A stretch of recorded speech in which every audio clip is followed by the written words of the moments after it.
Hello friends. I am glad to welcome you on my channel. I always have a lot of new reviews for you. Subscribe and like.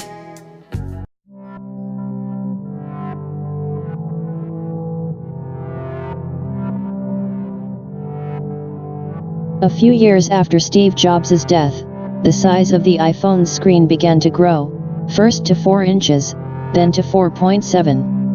For the first time in 2014, the Plus version with a 5.5-inch screen was introduced.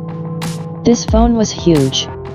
Many people liked this size, but many customers who preferred compactness were worried about the possible retirement of the iPhone 5s, the last remaining iPhone with a 4-inch screen.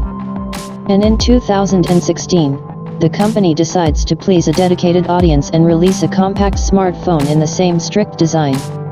No need to tell anyone how successful was the model. It was balanced both in price and size. The iPhone SE was not just a small phone, it provided an alternative to people who did not want to buy a large screen iPhone. This, in turn, gave Apple the most diverse iPhone lineup in history. In 2017, Apple's iPhone line included models priced from $350 to $1,149, providing customers with a wide selection. There is a steady decline in sales of iPhones and stagnation of the market. Of course, the culprit can be called a sharp increase in product prices. The cost of the iPhone exceeded the psychological threshold of $1,000. But sales statistics speak for themselves. The model was very weak, if not failure. And many will say that it is logical that the company miscalculated.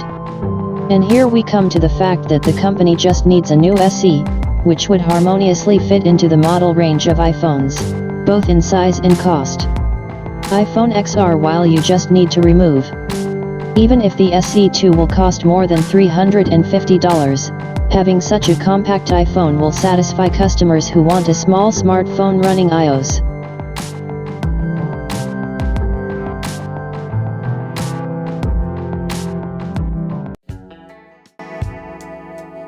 There will be a lot of interesting information for you on my channel.